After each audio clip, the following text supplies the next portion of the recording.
આપણે ગુરુવારની સાંજની શાસ્ત્રાભ્યાસી સંગતની શરૂઆત કરીએ. પ્રાર્થનામાં નમીએ, પ્રાર્થના કરીએ. હે અમારા જીવંત અને કૃપાળુ પરમેશ્વર પિતા, આભાર માનતા અમે તમારી પાસે આવ્યા છીએ. તમારી જ કૃપામાં અને તમારા વિશ્વાસુપણામાં આજના દિવસની ભેટ અમને આપી. તમારી કૃપા અમારી સાથે રાખી દિવસભર અમને સંભાળ્યા પ્રભુ. અને સાંજની આ પળોમાં તમારા વચનની આસપાસ બેસવાને માટે, તમારું વચન શીખવાને માટે, તમે આપેલી આ તકને માટે, તમે આપેલી આ સંગતને માટે અમે તમારો જ આભાર માનીએ છીએ. અમે તમારા નામને ધન્યવાદ આપીએ છીએ. ને આભારી હૃદયો સાથે અમે તમારી પાસે આવીએ છીએ. ને તમારી કૃપા હેઠળ અમારા જીવનોને મૂકીએ છીએ. દયાળુ દેવ, તમે સતત અમારી સહાય કરો. તમારી કૃપા અમારી સાથે રાખો. ઓનલાઈન શાસ્ત્રાભ્યાસની આ સંગતમાં જેઓ જોડાયા છે પ્રત્યેકને પણ તમારો આશીર્વાદ આપો. તમારી કૃપા વહેતી રાખો. અને પ્રભુ, તમારા પવિત્ર આત્માની સહાય અને સ્પર્શ અમારી સાથે રાખીને તમારું વચન તમે અમને શીખવો. અને વાલા પ્રભુ, વચન અમે સમજીએ, શીખીએ, સ્વીકારીએ અને પ્રભુ મારા જીવનમાં એ વચનોનો અમલ કરતા અમે તમારા પરના વિશ્વાસમાં દ્રઢને મજબૂત થઈએ. એ માટે તમારી કૃપા તમે અવિરતપણે વહેતી રાખો. વચનનો આશીર્વાદ તમે અમને સર્વને આપો. ભલા પ્રભુ, અમે તમારી કૃપા હેઠળ અમારી જાતને મૂકીએ છીએ અને આ સંગતને પણ તમારા હાથમાં સોંપીએ છીએ. ઈસુ મારા પ્રભુમાં પ્રાર્થીએ છીએ. સાંભળો અને સ્વીકારો પિતા. આમેન.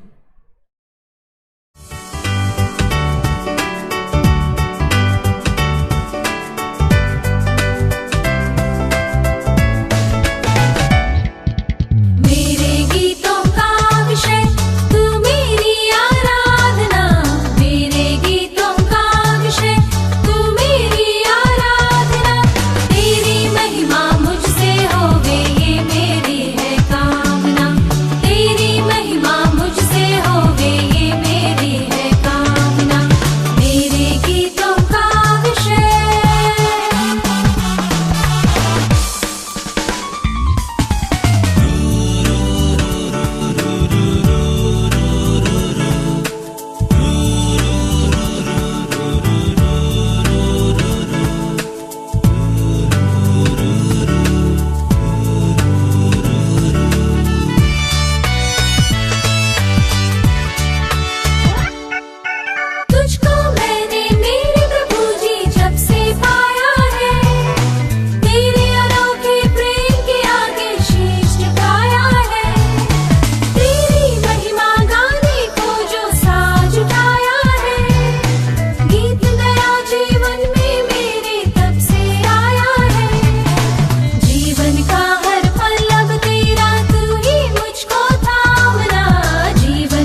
આવો પ્રભુના જીવંત વચનો વાંચીએ અને સાંભળીએ. પ્રેરિત પિતરે લખેલો બીજો પત્ર અને તેનો પહેલો અધ્યાય ને તેની 19 થી 21 કલમ સુધી આપણે સાંભળીશું. પિત્તરનો બીજો પત્ર, તેનો પહેલો અધ્યાય 19 થી 21 કલમ, નવા કરાર તરફ પાન નંબર 234. પ્રભુનું વચન આ પ્રમાણે કહે છે, પહેલા અધ્યાયની 19મી કલમમાં, વળી અમારી પાસે એથી વધારે ખાતરીપૂર્વક વાત એટલે ભવિષ્ય વચન છે. તેને અંધારે ઠેકાણે પ્રકાશ કરનાર દીવાના જેવા જાણીને, જ્યાં સુધી પોખ ફાટે ને સવારનો તારો તમારા અંતઃકરણમાં ઉગે, ત્યાં સુધી તમે તેના પર ચિત્ત લગાડો તો સારું. પ્રથમ તમારે એ જાણવું કે પવિત્ર લેખમાંનું કોઈ પણ ભવિષ્ય વચન મનુષ્ય પ્રેરિત નથી, કેમ કે ભવિષ્ય વચન માણસની ઈચ્છા પ્રમાણે કદી આવ્યું નથી, પણ પવિત્ર આત્માની પ્રેરણાથી માણસો દેવના વચન બોલ્યા.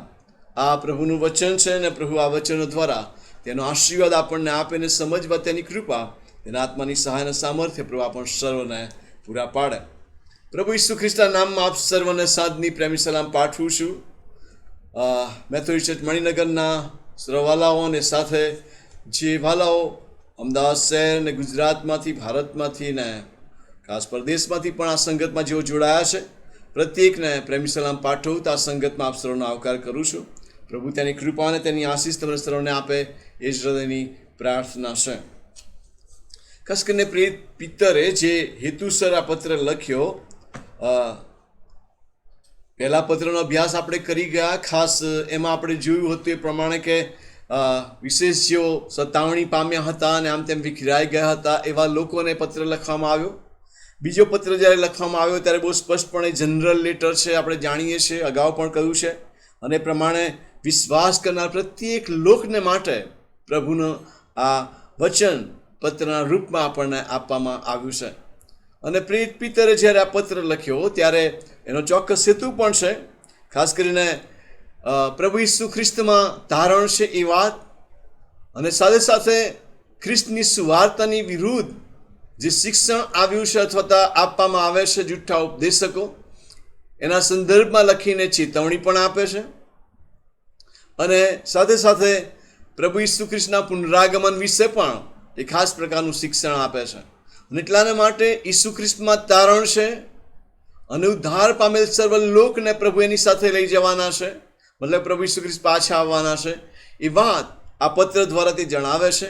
પણ સાથે સાથે જૂઠા ઉપદેશકો જે ખ્રિસ્ત વિરોધી શિક્ષણ આપી રહ્યા છે, સુવાર્તાની વિરુદ્ધમાં શિક્ષણ આપી રહ્યા છે, તેઓ વિશે પણ એ ચેતવણી આપે છે. અને એટલાને માટે ચેતવણી રૂપ બાબતો લખતા અથવા તો જૂઠા ઉપદેશક વિશે લખતા પહેલા પ્રેરિત પિત્તર વિશેષ રીતે એ વાત કહે છે કે આ બધી વાતો એ તમારા સ્મરણમાં રહે એ માટે હું પ્રયત્ન કરું છું, જે વિશે આપણે અગાઉ જોઈ ગયા. અને એટલાને માટે પ્રભુનું વચન એ આપણા માટે બહુ મહત્વનું છે. એ વાતને પણ આપણે અગાઉ શીખ્યા છીએ અને એ બાબતને યાદ પણ દેવડાવું છું. ભલાઓ ખ્રિસ્તી વિશ્વાસમાં વિશ્વાસનો આધાર એ પ્રભુનું જીવંત અને પવિત્ર વચન છે. અને વચન પણ આ વિશ્વાસ સિવાય આપણે ખ્રિસ્તી જીવનમાં વૃદ્ધિ પામી શકતા નથી. અને જ્યારે આપણા વિશ્વાસની આડે કોઈ બાબત આવે છે ત્યારે ભલાઓ આપણે એ વચનમાંથી દૂર જઈએ. અને એટલાને માટે વચનમાં ટકી રહેવાને માટે, વચન પર ભરોસો અને વિશ્વાસ કરવાને માટે અને વચનની આશીષ પામવાને માટે ભલાઓ આપણે સતત એ વચન તરફ દ્રષ્ટિ રાખીએ, આપણા માટે બહુ જ મહત્વનું છે. અને માટે જ પ્રેરિત પિત્તર બીજા અધ્યાયમાં જૂઠા ઉપદેશકો વિશે જણાવે છે. એ અગાઉ પહેલા અધ્યાયમાં ઈશ્વરના જીવન, પવિત્ર, વાસ્તવિક, સત્ય વચન વિશે જણાવે છે. અને ત્યાં બહુ સ્પષ્ટપણે શિક્ષણ આપતા કહે છે કે પ્રબોધકોએ જે ભવિષ્ય વચન કહ્યું છે અથવા માણસે જે ભવિષ્ય વચન બોલ્યા, એ અનુસંધાનમાં એ કહે છે કે એ માણસો પોતાની રીતે ને પોતાની ઈચ્છા પ્રમાણે બોલ્યા નથી, પણ પવિત્ર આત્માની પ્રેરણાથી એ વચનો તેઓ બોલ્યા છે. એટલાને માટે વાળાઓ ઈશ્વરના વચનની જે વાસ્તવિકતા છે એને આપણે આ દિવસોમાં જોઈ રહ્યા છે. અને અનુસંધાનમાં પ્રભુ ઈસુ ખ્રિસ્તની સુવાર્તા, ઈસુ ખ્રિસ્ત બચાવનાર છે, ઉદ્ધારનાર છે, તારણ આપનાર છે. અને એ જ ઈસુ ખ્રિસ્ત આપણને અનંતકાળી આશા આપે છે અને તારીખ રાજ્યમાં લઈ જવાના છે ને આપણને લેવાને માટે પાછા આવનાર છે. એ વાત પ્રેરિત પિત્તર આ બીજા પત્રમાં જણાવે છે. પણ એ પહેલા બહુ સ્પષ્ટપણે વચન પરના વિશ્વાસમાં આપણે ક્યાં છીએ એ અનુસંધાનમાં વાલાઓ આપણે આપણી જાતને તપાસીએ. માટે પ્રેરિત પિત્તર ઈસુ ખ્રિસ્તના જે વચનો પૂર્ણ થયા છે એ વાત એ આપણને બહુ સ્પષ્ટપણે જણાવે છે અને કહે છે કે 19મી કલમમાં અમારી પાસેથી વધારે ખાતરીપૂર્વક વાત એટલે ભવિષ્ય વચન છે. જીવંત પવિત્ર ઈશ્વરનું જીવંત અને પવિત્ર વચન, અને એ વચનમાં આપણે ચિત્ત લગાડીએ આપણા માટે સારું છે. અને માટે આગળ પણ જણાવે છે કે પવિત્ર લેખમાંનું કોઈ પણ ભવિષ્ય વચન મનુષ્ય પ્રેરિત નથી, એ ઈશ્વર પ્રેરિત છે અને પ્રભુએ વચન આપ્યું છે.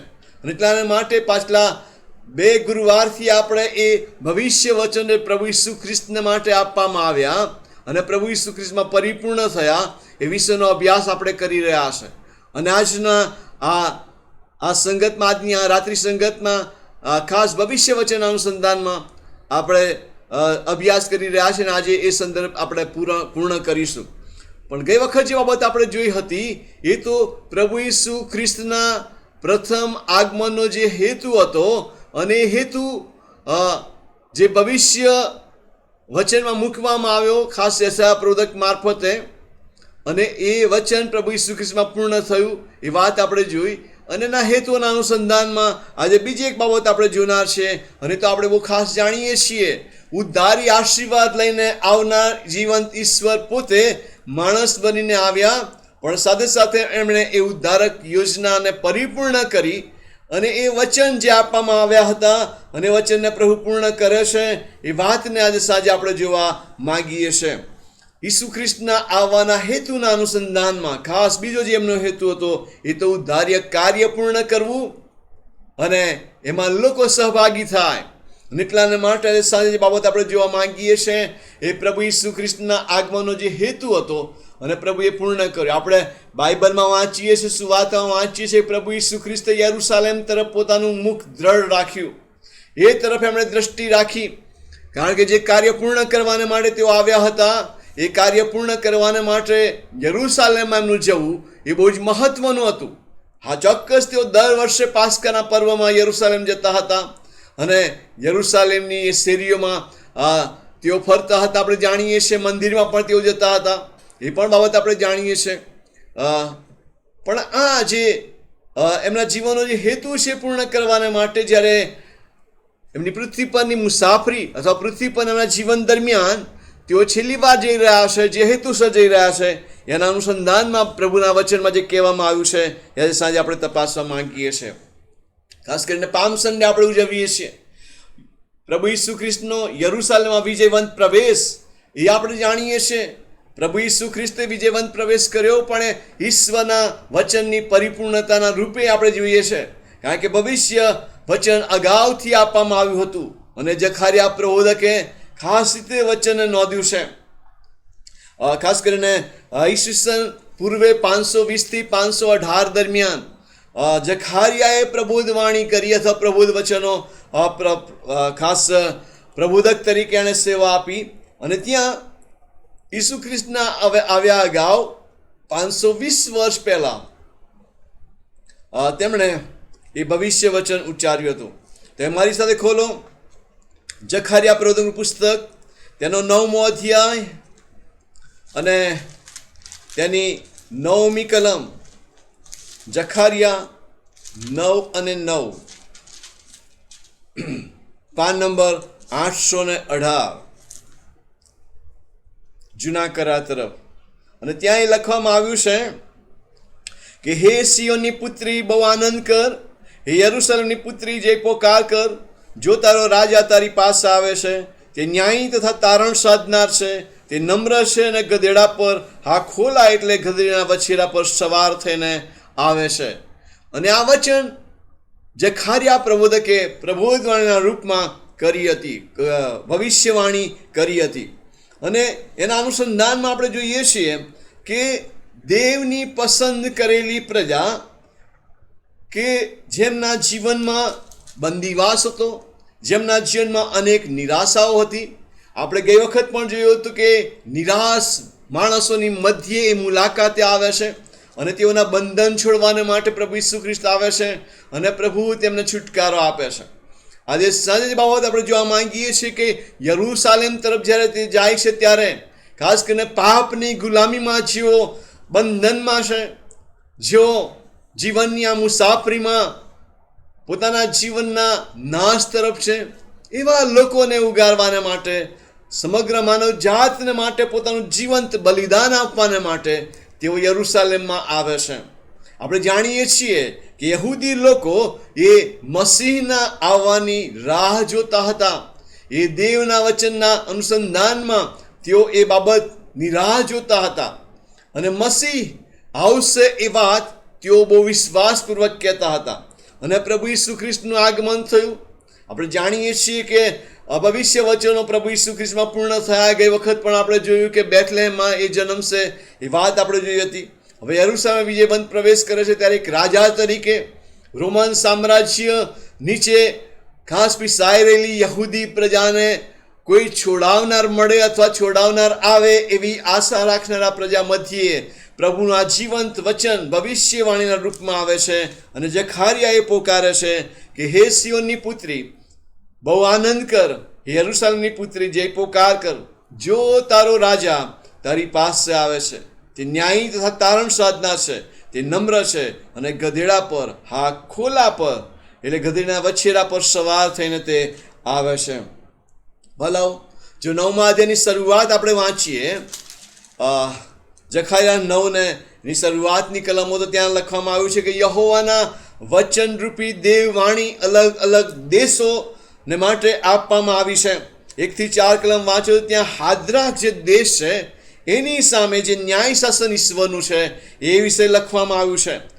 યરૂશાલેમ પર અથવા તો ઇસ્રાયેલી પ્રજા પર જેઓ હુમલો કરવાને માટે દુશ્મન રાજાઓ છે, એવા દુશ્મન રાજાઓને ખાસ રીતે એ કહેવામાં આવ્યું છે, અથવા એ દેશના લોકોને ખાસ ન્યાય શાસનના રૂપમાં એ વચનો કહેવામાં આવ્યા છે. અને એટલા માટે 1 થી 4 કલમ એ હાદ્રાક સામે દેવની વાણી છે. અને પછી 5 થી 8 કલમ એ પલિસ્તીઓની વિરુદ્ધમાં અથવા પલિસ્તીઓની સામે ન્યાય શાસન એ ભવિષ્યવાણી મૂકવામાં આવી છે. અને આવા દુશ્મનોથી ઘેરાયેલા લોકો, યહૂદી પ્રજા કે જે કોઈ રાજાની રાહ જોતા હતા, અને અહીંયા પ્રબોધક જખારિયા જ્યારે આ પ્રબોધવાણી ઉચ્ચારે છે ત્યારે એક ઉત્તેજન આપનાર અથવા હિંમત આપનાર એ વચન બની રહ્યા છે. આવનાર મસીહ વિશેની ભવિષ્યવાણી અથવા આવનાર રાજા વિશેની ભવિષ્યવાણી. અને માટે બહુ સ્પષ્ટપણે ખાસ જખારિયા એ કહે છે કે સિયોનની પુત્રી, બહુ આનંદ કર, અને હે યરૂશાલેમની પુત્રી, જય પોકાર કર. તમારો વિજયી થવાનો છે, અથવા તો તમને વિજય અપાવનાર રાજા એ આવી રહ્યા છે. આપણે જાણીએ છીએ કે ઈસુ ખ્રિસ્ત એ આ જગત મધ્યે રાજ્ય સ્થાપનાર રાજા નહોતા. એ તો રાજાઓના રાજા અને પ્રભુઓના પ્રભુ હતા. અને આવનાર મસીહ તરીકે અથવા ઉદ્ધારનાર ઈશ્વર તરીકે તો આવ્યા હતા. અને માટે રાજાઓના રાજા તરીકે એ આવ્યા હતા. પણ એક રાજા તરીકે એ ખાસ રીતે યરૂશાલેમમાં પ્રવેશ કરે છે. જે હેતુસર તેઓ આવ્યા હતા અને હેતુ યરૂશાલેમમાં પૂર્ણ કરવાના હતા. આપણે જાણીએ છીએ ઈશ્વરની યોજનાઓ અનુસાર એ બધું થનાર હતું. અને માટે વાલાઓ, એ રાજા આ જગત મધ્યે આવ્યા છે અને યરૂશાલેમ તરફ તેઓ જાય છે. યરૂશાલેમમાં તેઓ વિજયવંત પ્રવેશ કરે છે. એ વાણી જખારિયા પ્રબોધકે કરી અને પ્રભુ ઈસુ ખ્રિસ્તમાં એ પરિપૂર્ણ થઈ. અને આપણે જોઈએ છીએ માર્થીની સુવાર્તા તેનો 21મો અધ્યાય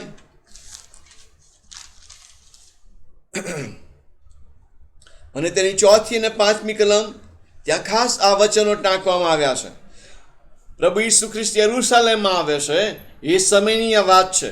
અને ત્યાં લખ્યું છે 4થી કલમ, માર્થી 21:4, હવે આ એ માટે થયું. શું થયું? તો આગળ લખવામાં આવ્યું છે પ્રમાણે કે પ્રભુ ઈસુ ખ્રિસ્ત એના શિષ્યોને મોકલે છે એક ગામમાં, અને ત્યાંથી એ કહેવામાં આવ્યું કે ગામમાં પેસતા જ બાંધેલી એક ગધેડીને તેની જોડે બચ્ચું દેખશો, તેઓને છોડીને મારી પાસે લાવો. અને કોઈ પૂછે તો કહેજો પ્રભુને એનો ખપ છે. પણ 4થી કલમ કહે છે હવે આ એ માટે થયું કે પ્રબોધકે જે કહ્યું હતું તે પૂરું થાય, કે સિયોનની દીકરીને એમ કહો કે જો તારો રાજા તારી પાસે આવે છે, તેમ નમ્ર છે, તો આ ગધેડા પર, હા ખોલા પર, એટલે ગધેડાના વછેરા પર સવાર થઈને આવે છે. અને ઈસુ ખ્રિસ્તે જે કહ્યું હતું એ પ્રમાણે શિષ્યોએ કર્યું. અને આપણે જાણીએ છીએ કે શિષ્યો એ ગધેડીના વછેરાને લઈ આવ્યા. અને આપણે પણ જાણીએ છીએ ઈસુ ખ્રિસ્ત એના પર સવાર થયા અને ઈસુ ખ્રિસ્તે એ વિજયવંત પ્રવેશ કર્યો. મતલબ કે જખારિયા પ્રવક્તાએ કહેલી વાત એ પ્રભુ ઈસુ ખ્રિસ્તમાં પરિપૂર્ણ થઈ. યોહાન પ્રેરિત પણ એ વાતને નોંધે છે. તો એ મારી સાથે ખોલો યોહાનની સુવાર્તા તેનો 12મો અધ્યાય. યોહાનની સુવાર્તા તેનો 12મો અધ્યાય અને તેની 14 અને 15 કલમ. ત્યાં પણ 12મી કલમ આ પ્રમાણે કહેવામાં આવે છે, બીજે દાડે પરોમાં આવેલા ઘણા લોકોએ સાંભળ્યું કે ઈસુ યરૂશાલેમ આવે છે. ત્યારે ખજૂરીની ડાળીઓ લઈને તેઓ તેને મળવાને બહાર આવ્યા અને તેઓએ પોકારીને કહ્યું કે હોસાના, પ્રભુને નામે ઈસાનો જે રાજા આવે છે તેને ધન્ય છે. ઈસુને એક ગધેડાનો વછેરો મળી આવ્યો અને તેના પર તે બેઠો, જેમ લખેલું છે તેમ, એટલે કે ઓ સિયોનની દીકરી બીમા, જો તારો રાજા ગધેડાના વછેરા પર બેસીને આવે છે. પ્રેરિત યોહાને પણ આ વાતને નોંધી છે અને વચનની પરિપૂર્ણતા આપણે અહીંયા જોઈ શકીએ છીએ. એટલું જ ને પણ ગીતકર્તાએ પણ ગીતશાસ્ત્રમાં એ વાતની નોંધ કરી છે. ગીતશાસ્ત્ર 118 અને તેની 25 ને 26 કલમ. 24મી કલમ વાંચ્યો તે ત્યાં એવું લખવામાં આવ્યું છે, આ દિવસ યહોવાએ આપણને આપ્યો છે, તેમાં આપણે આનંદોત્સવ કરીને. પછી 25મી કલમમાં લખ્યું છે, હે યહોવા, તું હવે દયા કરીને તારણ આપ. હે યહોવા, હવે તું દયા કરીને ક્ષેમ કુશળ રાખજે. અને 26મી કલમ કહે છે, યહોવાને નામે જે આવે છે તેને ધન્ય છે. યહોવાને નામે જે આવે છે તેને ધન્ય છે. અને એમ પ્રભુ ઈસુ ખ્રિસ્ત જે આવનાર હતા અથવા યરૂશાલેમમાં તેઓ વિજયવંત પ્રવેશ કરે છે એ વાત આપણે ત્યાં પરિપૂર્ણ થતી જોઈ શકીએ છીએ. અને એ વચન અનુસંધાન માર્થીની સુવાર્તા તેનો 21મો અધ્યાય અને તેની 9મી કલમમાં એ પ્રમાણે લખવામાં આવ્યું છે કે આગળ ચાલનાર હતા પાછળ આવનાર લોકે પોકાર્યું કે દાઉદના દીકરાને હોસાના. પ્રભુને નામે જે આવે છે તે આશીર્વાદિત છે. પ્રભુને નામે જે આવે છે તે આશીર્વાદિત છે. અને ગીતકર્તાએ કહેલું એ વચન, કારણ કે પ્રભુ ઈસુ ખ્રિસ્તમાં પરિપૂર્ણ થાય છે અને લોકો એ પોકારે છે પરમ ઊંચામાં હોસાના. અને એમ પ્રભુ ઈસુ ખ્રિસ્તે યરૂશાલેમમાં વિજયવંત પ્રવેશ કર્યો. જે હેતુસર પ્રભુ ઈસુ ખ્રિસ્ત આવવાના હતા, જે હેતુસર પ્રભુ ઈસુ ખ્રિસ્ત આવ્યા અને હેતુ પરિપૂર્ણ કરવાને માટે યરૂશાલેમમાં તેઓ આવી ગયા છે. અને આપણે જાણીએ છીએ ત્યાં શું બનવાનું છે અને એના અનુસંધાનમાં પણ જે વચનો આપવામાં આવ્યા છે એ વિશે જો આપણે વિચારીએ તો યહૂદા, જે પ્રભુના 12 શિષ્યમાંનો એક, યહૂદા ઇસ્કારિયોત, કે જે પ્રભુ ઈસુ ખ્રિસ્તને પરસ્વાધીન કરનાર હતો, પ્રભુ ઈસુ ખ્રિસ્તને 30 રૂપિયામાં વેચી દેનાર વ્યક્તિ હતો. એને આપણે જોઈએ છે છેલ્લા ભોજન વખતે પ્રભુ ઈસુ ખ્રિસ્તે વાત લોકોની, શિષ્યોની આગળ જાહેર કરી. એ વાતને આપણે જાણીએ છીએ. પણ અગાઉ યહૂદા વિશે જે ભવિષ્ય વચન કહેવામાં આવ્યું હતું અથવા પરસ્વાધીન કરનાર વ્યક્તિ વિશે વાત જે કરવામાં આવી હતી એ ગીતશાસ્ત્ર તેનો 41મો અધ્યાય અને તેની 9મી કલમમાં એ બાબત લખવામાં આવી છે. ગીતશાસ્ત્ર 41:9. ત્યાં ગીત કરતા દાઉદ આ પ્રમાણે લખે છે, હા, મારો ખાસ મિત્ર, જેનો મને ભરોસો હતો, જે મારી રોટલી ખાતો હતો, તેણે મારી સામે લાત ઉગામી છે. મારી સામે લાત ઉગામનાર એ બીજી કોઈ વ્યક્તિ નથી, પણ મેં જેના પર ભરોસો રાખ્યો અને જે મારી સાથે મારી મેજ પર મારી થાળીમાંથી રોટલી ખાતો હતો, તેણે મારી સામે લાત ઉગામી છે. અને બીજી બાબત એ જ અનુસંધાનમાં જો આપણે જોઈએ તો જખારિયાએ પણ એ વાતને આ પ્રમાણે નોંધી છે. જખારિયાનું પુસ્તક તેનો 11મો અધ્યાય 13મી કલમ, પાન નંબર 819. અને ત્યાં પણ લખવામાં આવ્યું છે, પછી યહોવાએ મને કહ્યું કે તેઓએ તારું મોટું મૂલ્ય કર્યું છે, તે કુંભારની પાસે ફેંકી દે.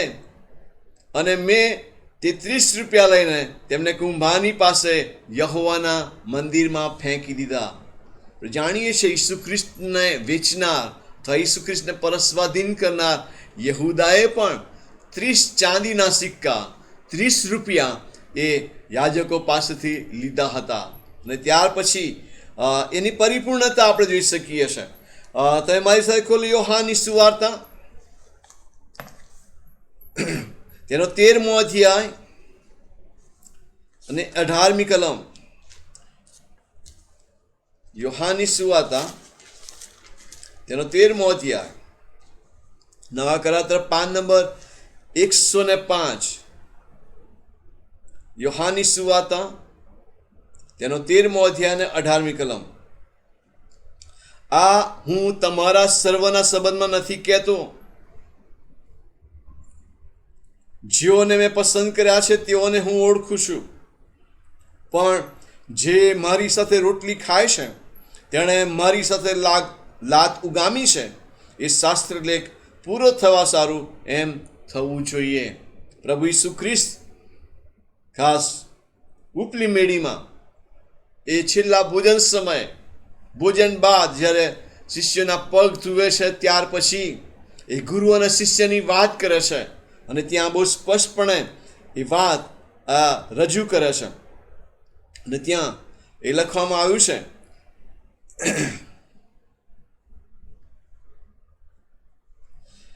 અને એ પ્રમાણે યહૂદા વિશે ખાસ આ વાત નોંધવામાં આવી છે. જે મારી સાથે રોટલી ખાય છે તેણે મારી સાથે સામે લાત ઉગામી છે. અને શાસ્ત્ર વચન પૂર્ણ થાય એ થવા સારું એ તેમ થવું જોઈએ એમ પ્રભુ ઈસુ ખ્રિસ્ત કહે છે. અને એ અનુસંધાનમાં આપણે જોઈએ છીએ પ્રેરિતોના કૃત્ય તેનો 1લો અધ્યાય અને તેની 16મી કલમ, પાન નંબર 114. ત્યાં પણ એ વાત લખવામાં આવી છે. 16મી કલમ. ભાઈઓ, જેઓએ ઈસુને પકડ્યો તેઓને રસ્તો દેખાડનાર યહૂદા વિશે દાઉદના મુખ દ્વારા પવિત્ર આત્માએ અગાઉથી જે કહ્યું હતું તે શાસ્ત્ર વચન પૂર્ણ થવાની અગત્ય હતી. દાઉદે જે કહ્યું હતું તે પૂર્ણ થાય એની અગત્ય હતી. અને યહૂદા ઇસ્કારિયોત વિશે આ ભવિષ્યવાણી કરવામાં આવી એ પૂર્ણ થઈ. અને જે હમણાં વાંચ્યું જખારિયા 11:13 કે 30 રૂપિયામાં એણે એ મૂલ્યમાં 30 રૂપિયામાં તે ખરીદી કરી હતી અથવા ઈસુ ખ્રિસ્તને પરસ્વાધીન કરવામાં આવ્યા હતા. એના અનુસંધાનમાં આપણે જોઈએ છીએ માર્થીની સુવાર્તા તેનો 27મો અધ્યાય, માર્થીની સુવાર્તા તેનો 27મો અધ્યાય અને તેની 9 અને 10 કલમ.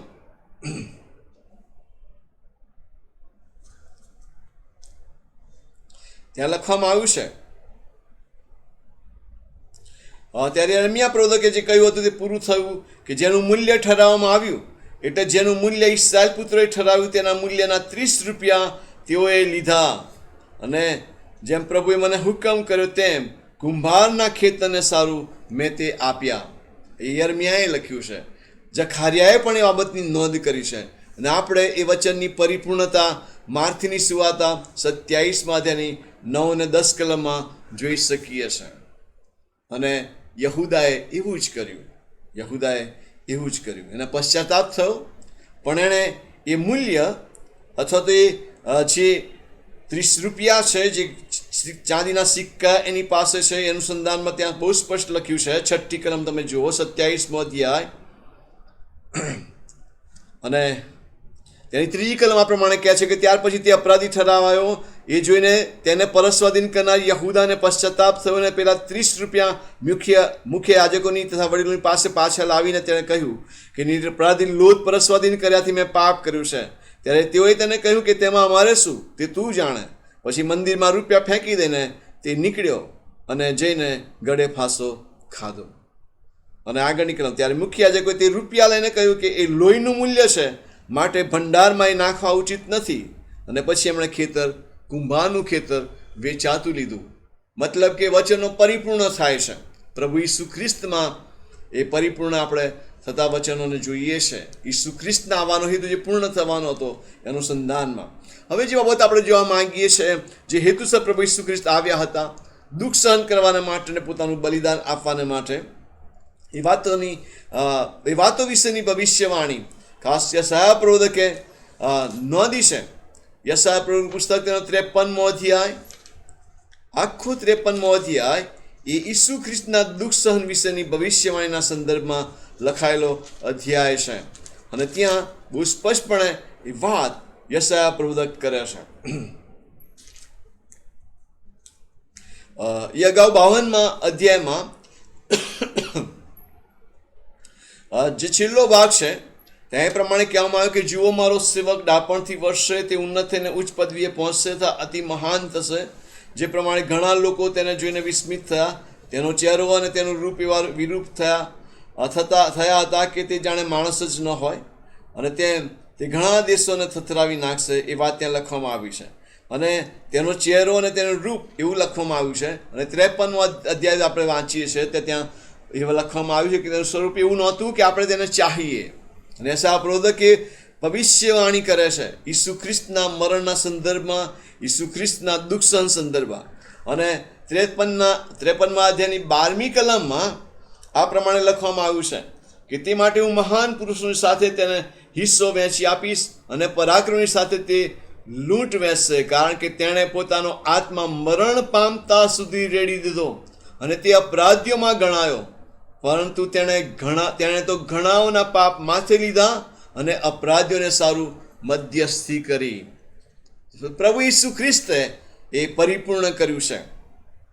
પોતાનું જીવંત બલિદાન આપીને ઘણાઓના પાપ માથે લીધા અને તે પોતે અપરાધીઓમાં ગણાયો.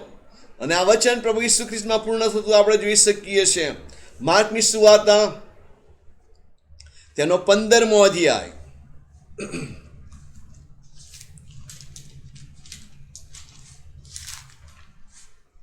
માર્કની સુવાર્તા તેનો 15મો અધ્યાય અને તેની 28મી કલમ, પાન નંબર 52 પર નવા કરાર તરફ ત્યાં લખવામાં આવ્યું છે કે તે અપરાધીઓમાં ગણાયો. એવું જે શાસ્ત્ર વચન તે પૂરું થયું. કેવી રીતે પણ આપણે જાણીએ છીએ. પ્રભુ ઈસુ ખ્રિસ્તને વધસ્તંભે જડાવવામાં આવ્યા ત્યારે આપણે ત્યાં કાલવારીની ટેકરી પર 3 વધસ્તંભ જોઈએ છે. જે એની આસપાસ 2 વધસ્તંભ છે એ 2 લૂંટારાના છે, ચોરના છે, લૂંટારાના છે, જેઓને અપરાધી ઠરાવવામાં આવ્યા છે. અને એવાઓની મધ્યે પ્રભુ ઈસુ ખ્રિસ્તને પણ વધસ્તંભે જડવામાં આવ્યા કે જેથી એની પણ ગણતરી એ અપરાધીઓમાં થાય. અને એ રીતે પ્રભુ ઈસુ ખ્રિસ્ત એ અપરાધીઓમાં ગણાયો એ વચન ત્યાં પૂર્ણ થતું આપણે જોઈ શકીએ છીએ. હલાવ આ બધી જ બાબતો ઈસુ ખ્રિસ્તમાં પરિપૂર્ણ થતી આપણે જોઈએ છે. તમે જો લુકની સુવાર્તા તેનો 22મો અધ્યાય, ત્યાં પણ એ જ બાબત લખવામાં આવી છે. 22મો અધ્યાય અને તેની 37મી કલમ, પાન નંબર 84 નવા કરાર તરફ. અને ત્યાં 37મી કલમમાં એવું લખવામાં આવ્યું કેમ કે હું તમને કહું છું કે અપરાધીઓની સાથે તે ગણાયો. એ જે લખેલું છે તે મારામાં હજી પૂરું થવું જોઈએ, કારણ કે મારા વિશેની વાતો પૂરી થાય છે. તેઓએ કહ્યું કે પ્રભુ, જો 2 તલવાર આ રહી. તેણે તેઓને કહ્યું કે બસ છે. ખાસ કરીને આ વચન અનુસંધાનમાં જે આપણે જોઈએ છીએ ત્યારે પ્રભુ ઈસુ ખ્રિસ્ત પોતે જાણે કે આ વાત કરી રહ્યા છે. છેલ્લા ભોજન બાદ આ વાત એ શિષ્યોની સાથે કરી રહ્યા છે. અને ત્યારે એ આ વાત લખે છે કે હું તમને કહું છું કે અપરાધીઓની સાથે તે ગણાયો. એ જે લખેલું છે તે મારામાં હજી પૂરું થવું જોઈએ. પ્રભુ ઈસુ ખ્રિસ્ત પણ એ બાબતને યાદ કરે છે. તો યશાયા પ્રવક્તાએ કરેલી ભવિષ્યવાણીને યાદ કરતા પોતાના વિશે પણ આ બાબતની રજૂઆત કરે છે. શિષ્યોની આગળ એ વાત કહે છે. અને પછી આપણે જાણીએ છીએ કે 2 લૂંટારાઓની મધ્યે પ્રભુ ઈસુ ખ્રિસ્તને વધસ્તંભે ચડવામાં આવ્યા. અને એ પ્રમાણે તમે જો 53મા અધ્યાયમાં, યશાયા 53માં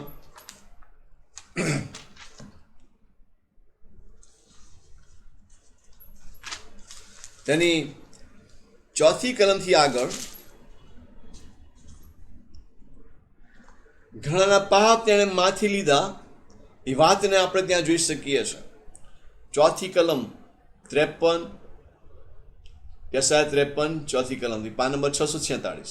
ખચિત તેણે આપણા દર્દ માથે લીધા છે ને આપણા દુઃખ વેઠ્યા છે, પણ આપણે તો તેને હણાયેલો, દેવથી માર પામેલો, આ પીડિત થયેલો માન્યો.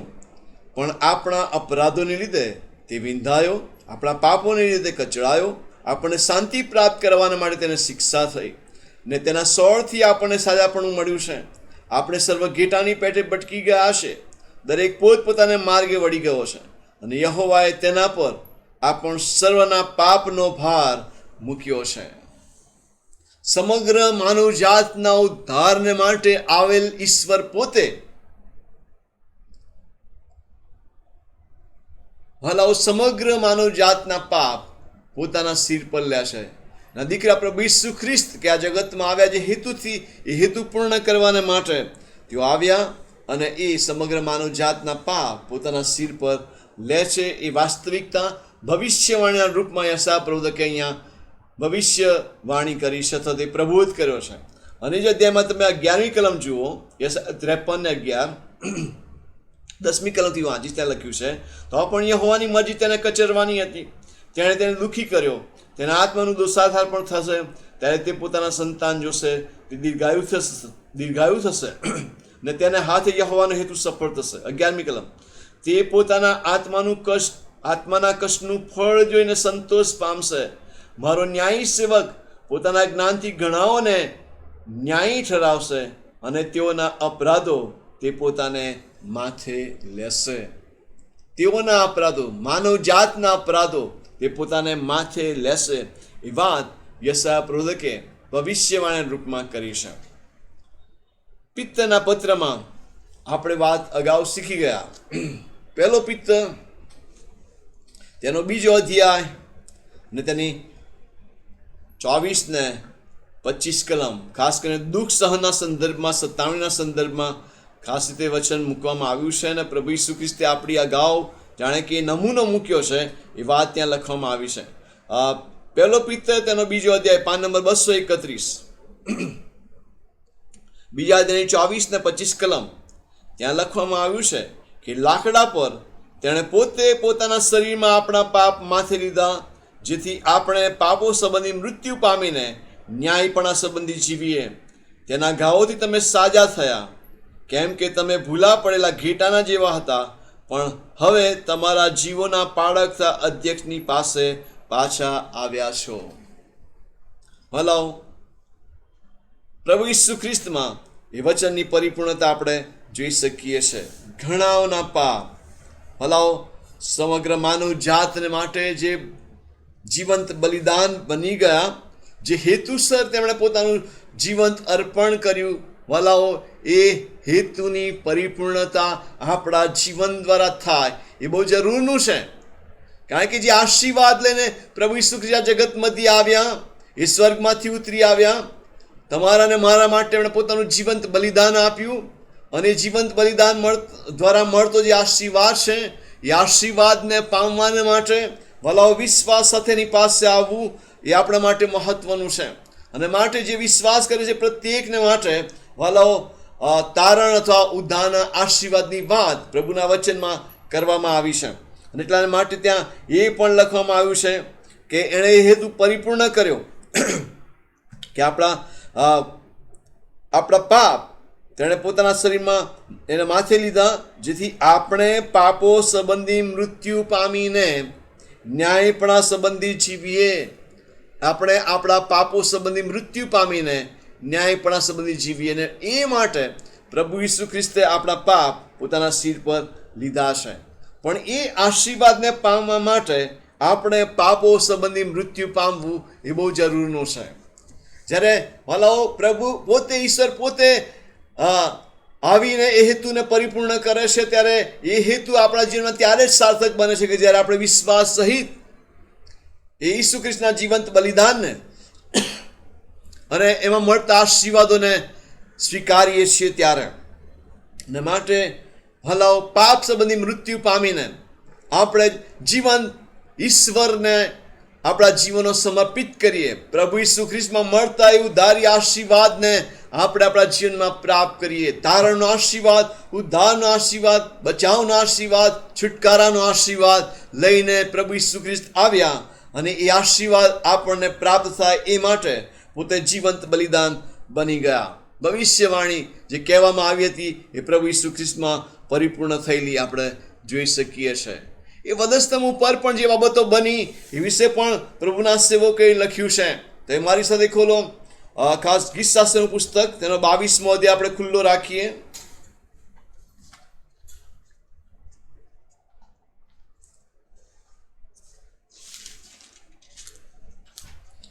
ગીતશાસ્ત્ર 22.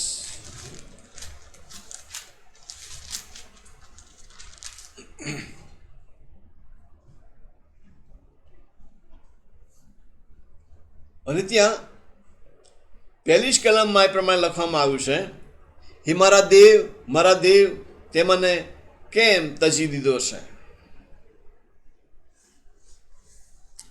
દાઉદની એકલતા અથવા દાઉદના જીવનની એ પરિસ્થિતિઓ જેના વિશે આપણે બાઇબલમાં વાંચીએ છીએ, એને પ્રભુએ પસંદ કર્યો હતો. એ પ્રભુનો અભિષિક્ત માણસ હતો, પણ દેવની બીક રાખનાર હતો. એના જીવનમાં એણે કરેલી ભૂલોના સંદર્ભમાં એણે પસ્તાવો પણ કર્યો હતો અને સતત ઈશ્વર સાથેના સંબંધમાં જીવનાર આ વ્યક્તિ પણ એના જીવનની સામે આવેલી પરિસ્થિતિઓમાં ઘણી બધી વખત એણે એ એકલતા અનુભવી છે. ઘણી બધી વખત એને એવું લાગ્યું છે કે જાણે કે ઈશ્વર પણ મને સાથ આપતા નથી અથવા ઈશ્વરે મને મૂકી દીધો છે. શા માટે જીવનમાં આ બાબતો આવે છે? એવો પ્રશ્ન માનવીય સ્વભાવમાં અને માનવીય જીવનમાં ચોક્કસ થાય છે. દાઉદને પણ થયો અને માટે જ તો દાઉદે બૂમ પાડી. આપણે જાણીએ છીએ કે એની સામે અનેક પડકારો હતા. દાઉદની સામે સાઉલ એને મારવાને માટે તત્પર હતો.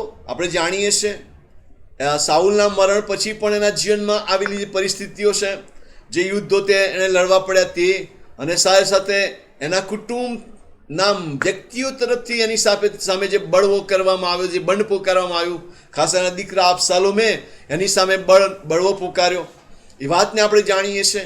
અને આ સગળા સમયો દાઉદના જીવનમાં આવ્યા અને પરિસ્થિતિઓમાં દાઉદને એકલતાનો અનુભવ થયો. અને એવા સમયમાં એણે આ ગીતના શબ્દો લખ્યા છે, મારા દેવ તે મને કેમ ત્યજી દીધો છે.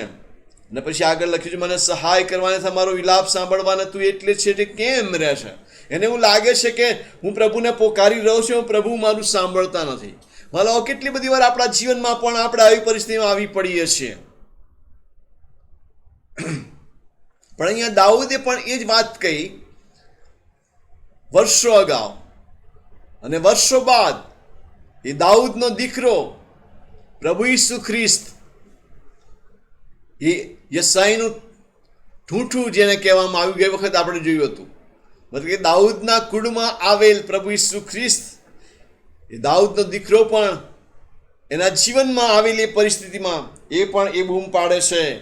અને આપણે જાણીએ છીએ માર્થની સુવાર્તા તેનો 27મો અધ્યાય અને 46મી કલમ, અને માર્કની સુવાર્તા તેનો 15મો અધ્યાય અને 34મી કલમ, બંને જગ્યાએ આ વચનની પરિપૂર્ણતા આપણે જોઈ શકીએ છીએ. પ્રથમ વાંચીએ માથી 27 ને 46, પાન નંબર 32 આકરા તરફ. અને ત્યાં લખવામાં આવ્યું છે, અને આશરે 9મી હોરાએ ઈસુએ મોટે ગાંઠે બૂમ પાડી કે એલી એલી લમા સબક્થની, એટલે ઓ મારા દેવ તે મને કેમ મૂકી દીધો છે. અને જ પ્રમાણે તમે જો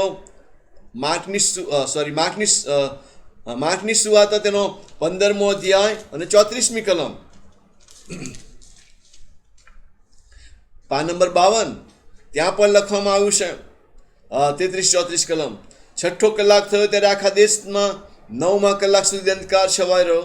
9મા કલાકે ઈસુએ મોટે ગાંઠે બૂમ પાડી કે એલોય એલોય લમા સબક્થની, એટલે મારા દેવ તે મને કેમ મૂકી દીધો છે.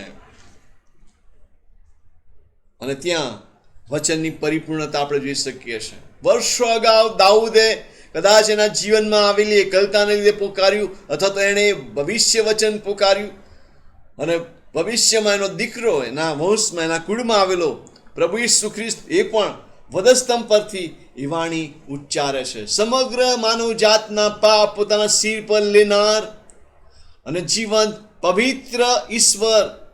પવિત્ર ઈશ્વર જે પાપને સાંખી શકતા નથી, એવા પવિત્ર ઈશ્વર એ પોતાના દીકરા પ્રભુ ઈસુ ખ્રિસ્ત તરફથી પોતાનું મુખ અવળું ફેરવી લેશે અને એ સમયની એકલતા, પિતાથી જુદાપણું પ્રભુ ઈસુ ખ્રિસ્ત સહન કરી શકતા નથી. ભલાઓ, અસહ્ય વેદના અને દુઃખ, શારીરિક વેદના અને એની સાથે સાથે ઈશ્વર પિતા પણ પોતાનું મુખ અવળું ફેરવે છે. ત્યારે પ્રભુ ઈસુ ખ્રિસ્ત આ શબ્દો ઉચ્ચારે છે, એલોય એલોય લમા સબક્તાની, મારા દેવ તે મને કેમ મૂકી દીધો છે, કેમ ત્યજી દીધો છે. ભલાઓ, તમારો ને મારો મિલાપ ઈશ્વર પિતા સાથે થાય. તમે ને હું ઈશ્વર સાથેના સીધા મિલાપમાં આવીએ, એની સાથે સમાધાનમાં આવીએ, ઈશ્વર તરફથી મળતો એ છુટકારાનો આશીર્વાદ પામીને વાલાઓ આપણે એના બાળકો બની રહીએ. એ માટે પ્રભુ ઈસુ ખ્રિસ્ત પોતે સમગ્ર માનવ જાતના પાપ પોતાના સિર પર લઈને એકલતાનો અનુભવ કરે છે અને રુદન કરતા એમના મુખમાંથી એ શબ્દો નીકળે છે, મારા દેવ તે મને કેમ ત્યજી દીધો છે. અને આપણે ભલાઓ ઈશ્વર પિતા સાથેના સમાધાનમાં આપણા જીવનોને લાવીએ, પ્રભુને સમર્પિત થઈએ અને જીવનની દરેક પરિસ્થિતિઓમાં ઈશ્વરની હાજરીનો અનુભવ કરતા જીવનમાં આગળ વધીએ. પ્રભુએ કહ્યું છે કે હું સદા સર્વકાળ તમારી સાથે છું. પણ જીવનની પરિસ્થિતિમાં કદાચ એવું લાગે કે આપણે એકલા છીએ, પણ પ્રભુના વચન પ્રમાણે પ્રભુ આપણને ક્યારેય મૂકી દેશે નહીં, ક્યારેય ત્યજી દેશે નહીં. હલાવ, કારણ કે પ્રભુ ઈસુ ખ્રિસ્તે એ મૂલ્ય ચૂકવી દીધું છે, પ્રભુ ઈસુ ખ્રિસ્તે કિંમત ચૂકવી દીધી છે. એ જુદાઈ પ્રભુ ઈસુ ખ્રિસ્તે સહન કરી છે. અને માટે હલાવ, આપણે પણ આપણા જીવનમાં ઈશ્વર સાથે સમાધાનમાં આવીને સતત પ્રભુની કૃપા અને આશીર્વાદ પ્રાપ્ત કરતા આપણા જીવનમાં પ્રભુ સાથે સંબંધમાં વૃદ્ધિ પામતા જઈએ. એ આપણા માટે બહુ જ મહત્વનું છે. આગળ જો આપણે વાંચીએ એ જ અધ્યાયમાં ગીતશાસ્ત્ર 22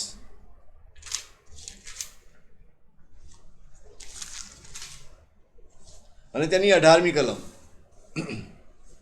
પાન નંબર 498, ગીતશાસ્ત્ર 22 ને 18. તેઓ માહે મારા લુગડા વેચી લેશે અને મારા જબ્બાને માટે તેઓ ચિઠ્ઠી નાખે છે. આ પણ દાઉદે લખેલા શબ્દો છે, દાઉદેના ગીતમાં લખેલા શબ્દો છે. અને કપડાં વહેંચી લેવામાં આવ્યા. માથીની સુવાર્તા તેનો 27મો અધ્યાય અને 35મી કલમ, પાન નંબર 32. ત્યાં એ બાબત આપણે વાંચીએ છીએ. તેને વધુ સમય જડ્યા પછી તેઓએ ચિઠ્ઠી નાખીને તેના લુગડા માહે વહેંચી લીધા. અને એ એવું જ વચન માર્ક પોતે પણ નોંધે છે. માર્કની સુવાર્તા તેનો 15મો અધ્યાય અને 24મી કલમ, માર્ક 15 ને 24. ત્યાં પણ એ લખવામાં આવ્યું છે કે તેઓએ તેને વધસ્તંભે જડ્યો અને પ્રત્યેકે તેના વસ્ત્રનો કયો ભાગ લેવો તે નક્કી કરવા માટે ચિઠ્ઠીઓ નાખીને તેઓએ તે માહે વહેંચી લીધા. લુક પોતે પણ એ બાબતને નોંધતા 23મા અધ્યાયની 34મી કલમમાં આ પ્રમાણે કહે છે, લુક 23 ને 34. ઈસુએ કહ્યું, એ બાપ તેઓને માફ કર, કેમ કે તેઓ જે કરે તે તેઓ જાણતા નથી. ચિઠ્ઠીઓ નાખીને તેઓએ તેના લુગડા માહે વહેંચી લીધા. એ બાબત ત્યાં પણ લખવામાં આવી છે. અને યોહાન પણ એ બાબતની નોંધ કરે છે. 4 સુવાર્તિકોએ આ વાતને નોંધી છે. યોહાનની સુવાર્તા તેનો 19મો અધ્યાય અને તેની 24મી કલમ, પાન નંબર 111. એ માટે તેઓએ માહે કહ્યું કે આપણે એને ફાળવો નહીં. 30મી કલમથી આપણે વાંચીએ ત્યાં લખ્યું, હવે સિપાહી ઈસુનો દસ્તમે જડ્યા પછી તેના લુગડા લઈ લીધા અને તેના 4 ભાગ પાડ્યા, દરેક સિપાહીને વાસ્તે એક, અને ડગલો પણ લીધો. હવે તે ડગલો સીવણ વગરનો ઉપરથી આખો વણેલો હતો. એ માટે તેઓએ માહે કહ્યું કે આપણે તેને ફાળવો નહીં, પણ એ કોને મળે એ જાણવા માટે ચિઠ્ઠીઓ નાખવી. અને તેઓએ માહે મારા લુગડા વેચી લીધા અને મારા ડગલાને માટે ચિઠ્ઠીઓ નાખી, એમ શાસ્ત્રમાં લખેલું છે. એ પૂર્ણ થાય એ માટે એમ બન્યું. આ કામો તો સિપાહીઓએ કર્યા. અને એ વાત ઈસુ ખ્રિસ્તમાં પરિપૂર્ણ થતી આપણે જોઈ શકીએ છીએ. સાથે સાથે લોકોએ કરેલી મસ્કરી, 22મો અધ્યાય ગીતશાસ્ત્ર 22 ની 7 અને 8 કલમ, ત્યાં એવું લખવામાં આવ્યું છે કે જેઓ મને જુએ છે તેઓ બધા મારી હાંસી કરે છે. તેઓ મોં મરડીને અને ડોકું ધુણાવીને કહે છે કે તું પોતાને યહોવાના હાથમાં સોંપ, તે તેને છોડાવે. તે તેના પર રાજી છે, માટે તે તેને બચાવે. અને આપણે જાણીએ છીએ કે જ્યાં પ્રભુ ઈસુ ખ્રિસ્ત વધસ્તંભ પર હતા ત્યારે એમના વિશે પણ લોકોએ એ શબ્દો કહ્યા કે તું પોતાને બચાવ. અને ત્યાં પણ લખવામાં આવ્યું, પેલા નિંદા કરનાર ચોરે પણ કહ્યું કે તું પોતાને પણ બચાવ ને અમને પણ બચાવ. હલાઓ, મસ્કરી કરવામાં આવી લોકોએ. ત્યાં જે ઉભેલા લોકો હતા તેઓએ પણ મસ્કરી કરી. એ વાતને આપણે જોઈ શકીએ છીએ માથીની સુવાર્તા 27મો અધ્યાય અને તેની 39મી કલમ. અને ત્યાં લખવામાં આવ્યું છે કે અને પાસે થઈને જનારાઓએ પોતાના માથા હલાવતા તેની મસ્કરી કરતા કહ્યું કે અરે મંદિરને પાડી નાખનાર, તેને 3 દાડામાં બાંધનાર, તું પોતાને બચાવ. જો તું દેવનો દીકરો હોય તો વધુ સંપત્તિ ઉતરી આવ. તેની છઠ્ઠા મસ્કરી કરવામાં આવ્યા. એ વાત આપણે જોઈ શકીએ છીએ. વધસ્તંભની આસપાસના જે લોકો છે ભલાઓ, તેઓ એની છઠ્ઠા મસ્કરી કરતા વચનો બોલે છે. પણ ભવિષ્યના સંદર્ભમાં જે લખવામાં આવેલી જે વાત હતી એ પ્રભુ ઈસુ ખ્રિસ્તમાં પરિપૂર્ણ થતી આપણે જોઈ શકીએ છીએ. ગીતશાસ્ત્રનો 31મો અધ્યાય અને તેની 5મી કલમ, ગીતશાસ્ત્ર 31:5, પાન નંબર 502. ત્યાં લખવામાં આવ્યું છે, હું તારા હાથમાં મારો આત્મા સોંપું છું. ને પ્રભુ ઈસુ ખ્રિસ્ત વધસ્તંભ પર જ્યારે હતા ત્યારે તેઓ પણ આ જ વચન ઉચ્ચારે છે. 7 વચનોમાંનું એક વચન જે અગાઉ પણ આપણે જોયું, એલો એલો લમા સબક્તાની. અને એ પ્રમાણે આ વચન પણ આપણે જોઈ શકીએ છીએ કે તે પોતાનો આત્મા ઈશ્વરના હાથમાં સોંપે છે. ઘણા વર્ષો અગાઉ દાઉદે આ વાત લખી છે ગીતશાસ્ત્ર 31માં. અને એ કહે છે કે હું તારા હાથમાં મારો આત્મા સોંપું છું. યહોવા સત્યના દેવ તે મારો ઉદ્ધાર કર્યો છે. એમ દાઉદ એક માણસ તરીકે વાત કરી રહ્યો છે. પ્રભુ ઈસુ ખ્રિસ્ત સમગ્ર માનવ જાતના પાપ પોતાના સિર પર લઈને વધસ્તંભ પર જ્યારે પોતાનું બલિદાન આપી રહ્યા છે ત્યારે એ બલિદાનની પરિપૂર્ણતાના રૂપમાં અથવા જે હેતુ સર તેઓ આવ્યા હતા, જે હેતુસર વધસ્તંભે તેમને જળવામાં આવ્યા, જે હેતુસર તેઓ દુઃખ સહન કરી રહ્યા હતા, જે હેતુસર તેઓ મરણ વેઠી રહ્યા હતા, એ એમના જીવનના છેલ્લા શ્વાસના સમયે આ પ્રમાણે કહે છે કે મારો આત્મા તારા હાથમાં સોંપું છું. ઈશ્વર પિતાને એ વાત કરે છે. અને છેલ્લી બાબત ગીતશાસ્ત્ર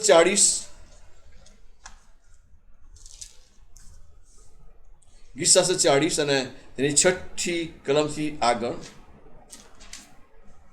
6 થી 8 ત્યાં લખવામાં આવ્યું છે કે તને યજ્ઞ થા કદ્યાર્પણની અપેક્ષા નથી, તે મારા કાન ઉગાડ્યા છે, દહન્યા પર પાપા તે માગ્યા નથી. તેથી મેં કહ્યું, જો હું આવ્યો છું, પુસ્તકમાં મારા વિશે લખેલું છે કે હે મારા દેવ, તારી ઈચ્છા પ્રમાણે કરવાને હું રાજી છું. તારી ઈચ્છા પ્રમાણે કરવાને હું રાજી છું. પ્રભુ ઈસુ ખ્રિસ્તના આવ્યા અગાઉ જાણે કે ગીત કરતા દાઉદ એના ગીતમાં આ વાતની નોંધ કરે છે અને કહે છે કે હું આવ્યો છું અને પુસ્તકમાં મારા વિશે લખેલું છે. તો પુસ્તકમાં કોના વિશે લખેલું? દાઉદના વિશે કે દાઉદના દીકરા પ્રભુ ઈસુ ખ્રિસ્તને વિશે? એની પરિપૂર્ણતા જો આપણે જોઈએ તો હિબ્રુના પત્ર તેનું 10મો અધ્યાય પાન નંબર 221. હિબ્રુના પત્ર તેનો હિબ્રુ 10 અને એની 5 થી 7 કલમ. એ લખ્યું છે, એ માટે જગતમાં આવતા જ તે કહે છે કે તે બલિદાન અર્પણની ઈચ્છા રાખી નહીં, પણ મારે સારું તે શરીર તૈયાર કર્યું છે. દહન્યાર્પણથી પાપાર્પણથી કોઈ પ્રસન્ન થતો નહોતો. ત્યારે મેં કહ્યું, હે દેવ, જો શાસ્ત્રના પુસ્તકમાં મારા સંબંધે લખેલું છે કે તારી ઈચ્છા પૂર્ણ કરવાને હું આવ્યો. તારી ઈચ્છા પૂર્ણ કરવાને હું આવ્યો. 9મી કલમમાં પણ લખ્યું છે, જો તારી ઈચ્છા પૂર્ણ કરવાને હું આવ્યો. હલો, ઈસુ ખ્રિસ્ત વિશે આ વાતો જે લખવામાં આવી હતી તે પરિપૂર્ણ થાય છે. પ્રભુ ઈસુ ખ્રિસ્ત એ પણ ઈશ્વરની ઈચ્છા પરિપૂર્ણ કરવાને માટે આવ્યા હતા. ઈશ્વરની ઈચ્છા પરિપૂર્ણ કરતા પોતાના આત્માને પ્રભુના હાથમાં સોંપે છે. અને છેલ્લી વાણી પણ આપણે જાણીએ છીએ કે એમણે કહ્યું કે સંપૂર્ણ થયું અને એમણે પોતાનો પ્રાણ છોડ્યો. એ વાતને આપણે જાણીએ છીએ. તો ઈસુ ખ્રિસ્તના દુઃખ સહન, મરણ સંદર્ભમાં આ વાતો જે ભવિષ્યવાણી રૂપમાં આપવામાં આવી છે એને આપણે બહુ સ્પષ્ટપણે જોઈ શકીએ છીએ. જે વચનો પરિપૂર્ણ થયા ઈસુ ખ્રિસ્તના પુનરુત્થાનના સંદર્ભમાં પણ ત્રીજા દિવસે ઉત્થાન પામેલ પ્રભુ ઈસુ ખ્રિસ્ત ઈસ્ટર સન્ડેની ઉજવણી આપણે કરીએ છીએ. ભલાઓ એ પુનરુત્થાન પામેલ જીવંત ઈશ્વર છે. એમના માટે અગાઉથી એ વચન કહેવામાં આવ્યું હતું. તમે જો ગીતશાસ્ત્ર તેનો 16મો અધ્યાય એ દાઉદે રચેલું ગીત છે અને એ ગીતમાં 8મી કલમથી આગળ લખવામાં આવ્યું છે. PAN number 494 ગીતશાસ્ત્ર 16 8મી કલમથી. મેં મારી સન્મુખ યહોવાને નિત્ય રાખ્યો છે, તે મારે જમણે હાથે છે, તેથી મને ખસેડનાર કોઈ નથી. માટે મારું હૃદય આનંદમાં છે અને મારો આત્મા હર્ષ પામે છે. મારો દેહ પણ સહી સલામત રહેશે, કેમ કે તું મારો આત્મા સેવલને સોંપશે નહીં અને તારા ભક્તને કબરમાં જવા દેશે નહીં. તું મને જીવનનો માર્ગ જણાવશે. તારી સન્મુખ સંપૂર્ણ આનંદ છે. તારા જમણા હાથમાં અનંતકાળ ટકનારા સુખદાયક વાના છે. અહીંયા આ 8 થી 11 કલમમાં આપણે આ બાબત જોઈએ છે. મારો દેહ પણ સહી સલામત રહેશે, તું મારો આત્મા સેવલને સોંપશે નહીં અને તારા ભક્તને કબરમાં જવા દેશે નહીં. દાઉદ તો મરણ પામ્યો અને ધૂળ થઈ ગયો, પણ દાઉદના દીકરા પ્રભુ ઈસુ ખ્રિસ્તના સંદર્ભમાં આપણે એને પરિપૂર્ણ થતા જોઈ શકીએ છીએ. દરેક સુવાર્તિકો એ બાબતને નોંધી છે. માથીની સુવાર્ત 28મો અધ્યાય અને 12મી કલમ એ વચન આપણે તપાસીશું. માથી 28 અને 12 પાન નંબર 33 ને લખવામાં આવ્યું છે કે ત્યારે તેઓએ તથા વડીલો એકઠા થઈને મનસૂબો કરે તે સિપાહીઓને ઘણા નાણાં આપીને સમજાવ્યું કે તમે એમ કહો કે અમે ઊંઘતા હતા, એટલામાં તેના શિષ્યો રાત્રે આવીને તેને ચોરી ગયા, અને જો એ વાત હાકીમને કાને પહોંચે તો અમે તેને સમજાવીને તમને બચાવી લઈશું. પછી તેઓએ નાણાં લીધા ને તેમને શીખવ્યા પ્રમાણે તેઓએ કર્યું, અને એ વાત યહૂદીયામાં આજ સુધી ચાલતી આવે છે. કઈ વાત? તો શિષ્યો ઊંઘતા હતા અને ઈસુ ખ્રિસ્તના શબ્દને એના શિષ્યો લઈ ગયા. એ વાત પ્રભુ ઈસુ ખ્રિસ્ત પુનરુત્થાન પામ્યા છે, અને એટલાને માટે ભલાઓ પ્રભુ ઈસુ ખ્રિસ્ત જીવંત ઈશ્વર છે, અને એમની કબરમાં એ રહ્યા નથી. એ જીવંત છે, એ ઉઠીને બહાર આવ્યા છે. એ વાસ્તવિકતાને આપણે વિશ્વાસ સાથે સ્વીકારીએ છીએ. અને છેલ્લી બાબત, પુનરાગમનના અનુસંધાનમાં હગ્ગાઈ પ્રવક્તાનું પુસ્તક તેનો 2 અધ્યાય 6ઠી કલમ, ત્યાં બહુ સ્પષ્ટ આપણે જોઈ શકતા નથી, પણ જો આપણે વાંચીએ ત્યાં લખવામાં આવ્યું છે. હગ્ગાઈ પ્રવક્તાનું પુસ્તકનો 2 અધ્યાય અને 6ઠી કલમ પાન નંબર 812 ને ત્યાં લખ્યું છે કે કેમ કે સૈન્યનો દેવ યહોવા આમ કહે છે, હજી એક વાર થોડી મુદત પછી હું આકાશોને, પૃથ્વીને, સમુદ્રને તેમજ કોરી ભૂમિને હલાવીશ. હું સર્વ પ્રજાઓને હલાવી નાખીશ. હલાવો ત્યાં લખવામાં આવ્યું છે કે હું પૃથ્વીને, આકાશોને, પૃથ્વીને, સમુદ્રને તેમજ કોરી ભૂમિને હલાવીશ. ઈસુ ખ્રિસ્તના પુનરાગમનના અનુસંધાનમાં જે બાબત બનવાની છે, હજુ જે બાકી છે, જેના પર આપણે ભરોસો કરી રહ્યા છે, જેની આશા આપણે રાખી રહ્યા છે, હાલ અત્યાર સુધીના વચનો પ્રભુ ઈસુ ખ્રિસ્તના સંદર્ભમાં જે કહેવામાં આવે પરિપૂર્ણ થયા છે. અને માટે પુનરાગમનની વાત જે ઈસુ ખ્રિસ્તના સંદર્ભમાં કહેવામાં આવી છે એ પણ પરિપૂર્ણ થવાની છે. અને એના સંદર્ભમાં આપણે જો જોઈએ તો હિબ્રુના પત્રનો લેખક બહુ સ્પષ્ટપણે એ વાતને નોંધે છે. 12મા અધ્યાયમાં 26મી કલમમાં પાન નંબર 225 પર નવા કરાર તરફ હિબ્રુ 12 અને 25 ત્યાં લખવામાં આવ્યું છે કે જે બોલે છે તેનો તમે અનાદર ન કરો, માટે સાવધ રહો, કેમ કે પૃથ્વી પર ચેતવનારનો જેઓએ અનાદર કર્યો તેઓ જો બચ્યા નહીં, તો આકાશમાંથી ચેતવનારની પાસેથી જો આપણે ફરીએ તો ખસૂસ કરીને બચીશું નહીં. તેની વાણીએ તે વખતે પૃથ્વીને કંપાવી, પણ હવે ફરી એકવાર હું એકલી પૃથ્વીને જ નહીં પણ આકાશને પણ કંપાવું છું, એવી તેણે પ્રતિજ્ઞા કરી છે. હવે એકલી પૃથ્વીને જ નહીં પણ આકાશને કંપાવું છું, એવી તેણે પ્રતિજ્ઞા કરી છે. અને આપણે જાણીએ છીએ કે પ્રભુ ઈસુ ખ્રિસ્તનું પુનરાગમન એ આકાશમાંથી થશે, વાદળામાંથી આવશે. હલાવ અને આકાશ કંપશે, અને પ્રભુ ઈસુ ખ્રિસ્ત વાદળામાં તમને ને મને લેવાને માટે આવશે. દૂતોની ફોજ સાથે આવશે. નવા કરાર તરફ એ પુનરાગમનની વાત આપણે જાણીએ છીએ. ઈસુ ખ્રિસ્ત જીવંત છે, ઈસુ ખ્રિસ્ત આવનાર છે, અને ઈસુ ખ્રિસ્ત કે જેણે તમારા માટે મારા માટે પોતાનું પ્રાણ આપ્યો છે, જીવંત બલિદાન આપ્યું છે, ભલાઓ એના મરણ દ્વારા, એના પુનરુત્થાન દ્વારા મળતા આશીર્વાદ પ્રાપ્ત કરવાને માટે વિશ્વાસ સાથે, આશા સહિત એ પ્રભુની પાસે આપણે આવીએ. એના પુનરાગમનની રાહ જોતા ભલાઓ આપણે વિશ્વાસમાં દ્રઢ મજબૂત થઈએ, અને પ્રભુની મહાન યોજનામાં જ્યારે પ્રભુનો એ દિવસ આવે ત્યારે આપણે એની સાથે ઉંચકાઈ જનારા હોઈએ. એ માટે આપણી જાતને આપણે તૈયાર કરીએ અને પ્રભુના વચનમાં આપણે સતત લાગુ રહીએ. ભલાઓ જેમ પ્રેરિત પિત્તરે કહ્યું કે વચન, ભવિષ્ય વચન એ મનુષ્ય પ્રેરિત નથી, માનવી પોતાની ઈચ્છા પ્રમાણે બોલ્યો નથી, પણ દેવના આત્મા દ્વારા માણસો બોલ્યા છે, અને ઈશ્વર પ્રેરિત વચન છે. અને આવો વચન પરના વિશ્વાસમાં આપણે પ્રભુ ઈસુ ખ્રિસ્ત સાથેના અનંતકાળમાં ભલાઓ આપણી જાતને મૂકવાને માટે એના પરના વિશ્વાસમાં દ્રઢ થઈએ, અને એ માટે પ્રભુ આપણને પુષ્કળ કૃપા આપે. પ્રાર્થના કરીએ. જીવંત અને કૃપાળુ પરમેશ્વર પિતા, તમારા નામને ધન્યવાદ આપતા અમે તમારી પાસે આવ્યા છીએ. તમારી મહાન કૃપાને માટે, તમારા વિશ્વાસપણાને માટે મેં તમારો આભાર માનીએ છીએ.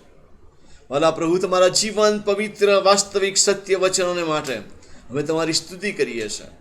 ભલા પ્રભુ, પ્રભુ ઈસુ ખ્રિસ્ત જે હેતુસર આ પૃથ્વી પર આવ્યા અને હેતુઓને તેમણે પરિપૂર્ણ કર્યા, એમના આવ્યા અગાઉ પ્રભુ વર્ષો પહેલા પ્રબોધકોએ ભવિષ્યવાણી કરી હતી, અને ભવિષ્યવાણી પ્રભુ ઈસુ ખ્રિસ્તમાં પૂર્ણ થઈ. મેં આભાર માનીએ છીએ પ્રભુ એ તમારા જીવન, પવિત્ર, વાસ્તવિક વચનોને માટે. અને પ્રભુ, જેમ યશાયા પ્રબોધક લખે છે પ્રમાણે કે ઈશ્વરના મુખમાંથી નીકળેલો એ શબ્દ એ પરિપૂર્ણ થયા વગર પાછો ફરતો નથી. હવાલા પ્રભુ, તમે કહ્યું છે અને તમે કરનાર છો, તમે બોલ્યા છો અને તમે ફરી જનાર નથી. ભલા પ્રભુ, તમે બોલ્યા છો અને પ્રમાણે થનાર છે. મેં આભાર માનીએ છીએ પ્રભુ. અને જીવંત ઈશ્વર, તમારા પરના વિશ્વાસમાં, તમારા વચન પરના વિશ્વાસમાં અમે અમારી જાતોને તમારા હાથમાં સમર્પિત કરીએ છીએ.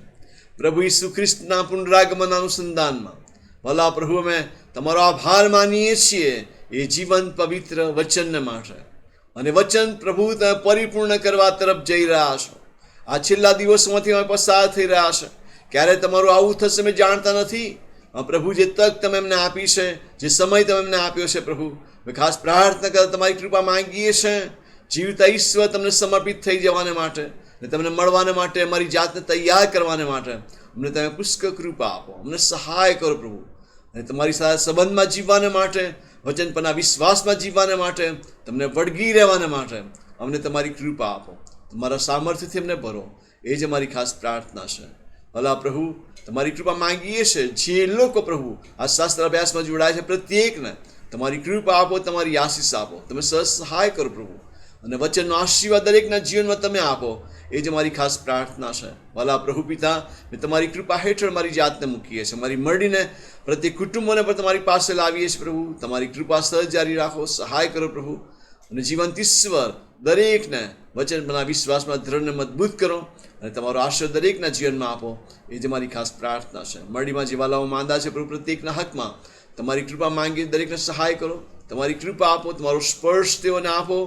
ભલા પ્રભુ, જેઓ હાર્ટની બીમારીથી પીડાય છે, પેરાલિસિસથી પીડાય છે, ભલા પ્રભુ, જેઓ ડાયાબિટીસથી પીડાય છે, ભલા પ્રભુ એ સાથે જેઓ પેરાલિસિસથી પીડાય છે, પ્રત્યેકને માટે જેઓ નાની મોટી બીમારીથી પીડાઈ રહ્યા છે, ભલા પ્રભુને વિશેષ કરીને જેઓ સિઝનલ બીમારીથી પીડાઈ રહ્યા છે, પ્રત્યેકના હકમાં તમારો સ્પર્શ અને સારાપણની યાચના અમે કરીએ છીએ. જીવતા દેવ, તમારી કૃપા વહેતી રાખો. અમને સર્વને પ્રભુ તમે સતત તંદુરસ્ત રાખો. આત્મામાં તમે અમને નિરોગી રાખો, અને તમારા વચન દ્વારા ભલા પ્રભુ તમારામાં આશીર્વાદિત થવાને માટે અમને દરરોજ તમારા વચન શીખવાને માટે, સમજવાને માટે, અનુસરવાને માટે અમને તમારી કૃપા આપો. તમારા સમર્થ હાથોમાં અમે અમારી જાતને મૂકીએ છીએ. એવા રાત્રે અમને સરળ સંભાળજો, અમારું રક્ષણ જતન કરજો. અને પ્રભુ, તમારી મહાન યોજનામાં આવતીકાલનો ધન્ય દિવસ મારા પ્રત્યેકના જીવન બતાવજો. તમારા હાથોમાં સોંપાતા ઈસુ પ્રભુમાં પ્રાર્થીએ છીએ. સાંભળો ને સ્વીકારો પિતા. આમેન. આપણે તારના પ્રભુ ઈસુ ખ્રિસ્તની કૃપા, દેવ બાપનો પ્રેમ, પ્રભુ પવિત્ર આત્માની દિવ્ય મીઠી મધુરી અને સત્સંગત, તેની દોરવણી, તેનો આશ્રય, તેના તરફનો આનંદ આપણ સૌની સાથે, જગતના સર્વ લોકની સાથે હમણાંથી સદાકાળ સુધી હોજો. આમેન.